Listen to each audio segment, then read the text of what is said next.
ಬಿಜೆಪಿಯವ್ರಿಗೆ ಇಲ್ಲ ಅಂತ. ಇತ್ತೀಚಿನ ದಿನಗಳಲ್ಲಿ ಏನು ಕೋಲಾರ ಪಟ್ಟಣ ಪಂಚಾಯಿತಿ ಏನು ಕುರ್ಗಲ್ಲು ಮತ್ತು ವೇಮಗಲ್ಲು ಪಟ್ಟಣ ಪಂಚಾಯಿತಿ ಚುನಾವಣೆ ಶುರುವಾಗಿದ್ದಾದಮೇಲೆ ಕಾಂಗ್ರೆಸ್ನಲ್ಲಿರ್ತಕ್ಕಂಥ ಶಾಸಕರು ಮತ್ತು MLC ಮತ್ತು ಮಂತ್ರಿಗಳು ಮತ್ತು ಈ ರಾಜ್ಯದ ಮಾಜಿ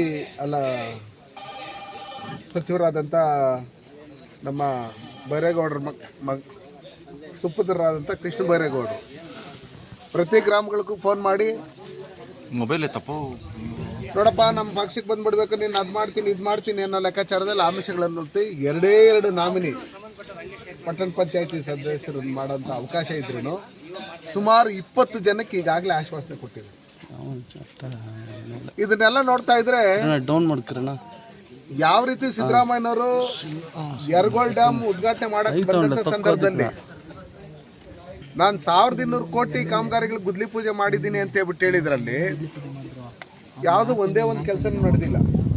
ನಮ್ಮಲ್ಲಿ ಮಾಧ್ಯಮಗಳಲ್ಲಿ ರಸ್ತೆ ಆಗಿಲ್ಲ, ಇನ್ನೊಂದಾಗಿಲ್ಲ, ಮತ್ತೊಂದಾಗಿಲ್ಲ ಅಂತ ಹೇಳ್ಬಿಟ್ಟು ಹೇಳಿ ಮಾಧ್ಯಮಗಳಲ್ಲಿ ನೋಡಿಸಿದ್ದಾದ್ಮೇಲೆ ಏನೋ ಒಂದು ಸ್ವಲ್ಪ ಕೆಲಸ ಮಾಡಿರೋದು ಬಿಟ್ಟರೆ ಯಾವುದು ನಡೆದಿಲ್ಲ. ಅದೇ ರೀತಿಯಲ್ಲಿ ಇವತ್ತು ವೇಮಗಲ್ಲು ಮತ್ತು ಕುರ್ಗಲ್ಲು ಪಟ್ಟಣ ಪಂಚಾಯಿತಿ ಆಗಬೇಕು, ಇದನ್ನು ಡೆವಲಪ್ಮೆಂಟ್ ಆಗಬೇಕು ಅಂತ ಹೇಳ್ಬಿಟ್ಟು ಹೇಳಿ ಇದನ್ನು ಪಟ್ಟಣ ಪಂಚಾಯಿತಿ ಮಾಡಿರ್ತಕ್ಕಂಥ ಕೀರ್ತಿ ಭಾರತೀಯ ಜನತಾ ಪಾರ್ಟಿಗೆ ಸೇರಬೇಕು ಮತ್ತು ಸನ್ಮಾನ್ಯ ಯಡಿಯೂರಪ್ಪ ಅವ್ರಿಗೆ ಸೇರಬೇಕು.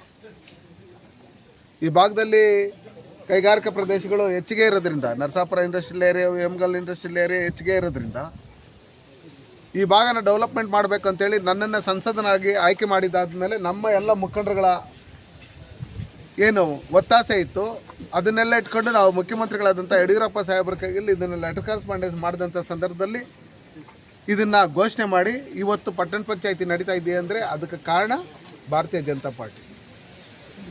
ಇವತ್ತು ಇವರು ಸರ್ಕಾರ ಅಧಿಕಾರಕ್ಕೆ ಬಂದು 2.5 ವರ್ಷ ಆದ್ರೂ ಯಾವುದೇ ರೀತಿಯಾದಂಥ ಒಂದೇ ಒಂದು ಡೆವಲಪ್ಮೆಂಟ್ ಕೆಲಸಗಳನ್ನು ಮಾಡಿಲ್ಲ, ಏನಿಲ್ಲ.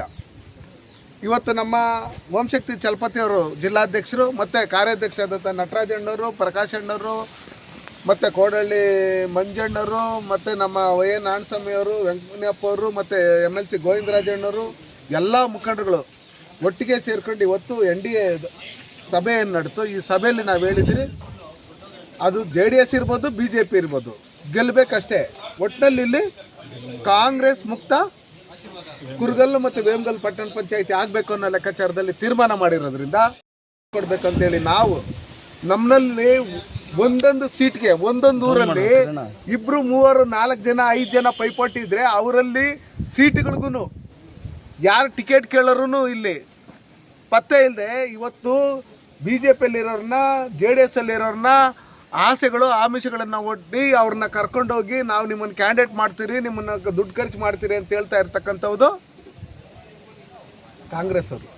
ಹಂಗಾಗಿ ನಿಮ್ಮ ಕೈಯಲ್ಲಿ ಏನೂ ಆಗಲ್ಲ, ಗ್ಯಾರಂಟಿಗಳು ಅಂತ ಹೇಳಿ ಸುಳ್ಳು ಹೇಳಿ ಇವತ್ತು ಚುನಾವಣೆಯಲ್ಲಿ ಗೆದ್ದು ಇವತ್ತು ಚುನಾವಣೆ ಸಂದರ್ಭದಲ್ಲಿ ಆ ಹೆಣ್ಮಕ್ಳ ಅಕೌಂಟಿಗೆ ದುಡ್ಡು ಹಾಕ್ತೀರಿ ಅಂತ ಹೇಳ್ಬಿಟ್ಟು ಹೇಳಿ ನೀವು ಇವತ್ತೇನು ಇಟ್ಕೊಂಡಿದ್ದೀರಿ. ಆ ಹೆಣ್ಮಕ್ಳಿಗೂ ಗೊತ್ತಾಗಿದೆ, ನಮಗೆ 2,000 ಕೊಟ್ಟು ನಮ್ಮ ಯಜಮಾನರ ಜೋಪಿಂದ 5,000 ನೀವು ಕಿತ್ಕೊಂಡಿರೋ ಕಟ್ ಪ್ಯಾಕೆಟ್ ಮಾಡಿರೋದು ನಮ್ಗೆ ಗೊತ್ತಾಗಿದೆ ಅಂತೇಳಿ ಅದಕ್ಕೋಸ್ಕರ ಕುರ್ಗಲ್ಲು ಮತ್ತು ವೇಮಗಲ್ಲು ಏನು ಪಟ್ಟಣ ಪಂಚಾಯಿತಿ ಇದೆ, ಈ ಪಟ್ಟಣ ಪಂಚಾಯಿತಿಯಲ್ಲಿ ಜನತಾ ಜನಾರ್ದನ ಈ ಗ್ರಾಮಗಳು ಡೆವಲಪ್ಮೆಂಟ್ ಆಗಬೇಕಂದ್ರೆ, ನಮಗೆಲ್ಲ ಒಳ್ಳೇದಾಗಬೇಕಂದ್ರೆ ಇವತ್ತೂ ಏನು ಕೆಲಸಗಳು ನಡೀತಾ ಇದೆ ಅದು ಸೆಂಟ್ರಲ್ ಗೌರ್ಮೆಂಟಿಂದ ಬರ್ತಿರ್ತಾ ಇರ್ತಕ್ಕಂಥ 80% ಹಣ ಪ್ರತಿಯೊಂದು ಗ್ರಾಮಗಳಲ್ಲೂ. ರಾಜ್ಯ ಸರ್ಕಾರದಿಂದ ಯಾವುದೇ ಒಂದು ಬಿಡಿಗಾಸಿ ಇಲ್ಲ, ಅವ್ರ ಹತ್ರ ಹಣ ಇಲ್ಲ ಗೊತ್ತು. ಇವತ್ತೆಲ್ಲ ಯಾರು ಸೊಪ್ಪು ಮಾರ್ತಾ ಇರೋರು ಅಂತವರು, ತರಕಾರಿ ಮಾರ್ತಾ ಇರ್ತಕ್ಕಂಥವ್ರು, ಫುಟ್ಪಾತಲ್ಲಿ ಅದು ಇದು ವ್ಯಾಪಾರ ಮಾಡ್ತಾ ಇರ್ತವಂಥ ಅವ್ರ ಜೋಬ್ಗೂ ಕತ್ತರಿ ಹಾಕಿ ಅಲ್ಲಿ ಏನೇನು ಮಾಡ್ತಾ ಇದ್ದಾರೆ ಅಂತ ಹೇಳ್ಬಿಟ್ಟು ನೀವೆಲ್ಲ ನೋಡಿದ್ವಿ.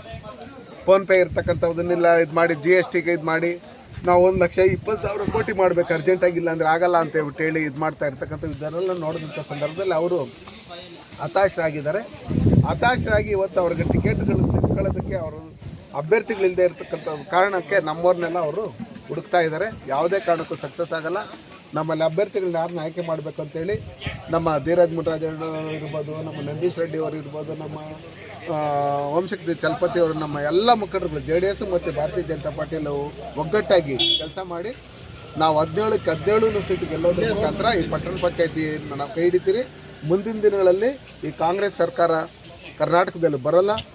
ಇಲ್ಲೇನಾದರೂ ವೇಮಗಲ್ಲು, ನರಸಾಪುರ ಈ ಭಾಗದಲ್ಲಿ ಏನು ಡೆವಲಪ್ಮೆಂಟ್ ಆಗಿದೆ, ಇವತ್ತು ಪಟ್ಟಣ ಪಂಚಾಯತಿ ಇದೆಲ್ಲ ಡೆವಲಪ್ಮೆಂಟ್ ಆಗಬೇಕು ಮುಂದೇನು ಅಂದರೆ ಅದಕ್ಕೆ NDA ಮೈತ್ರಿಕೂಟದ ಅಭ್ಯರ್ಥಿಗಳೇ ಇಲ್ಲಿ ಗೆಲ್ಲಬೇಕು. ಅದರಿಂದ ಮಾತ್ರ ಇವತ್ತು ಇಲ್ಲಿ ಅಭಿವೃದ್ಧಿ ಸಾಧ್ಯ ಅಂತ ಹೇಳಕ್ಕೆ ನಾನು ಇಷ್ಟಪಡ್ತೀನಿ.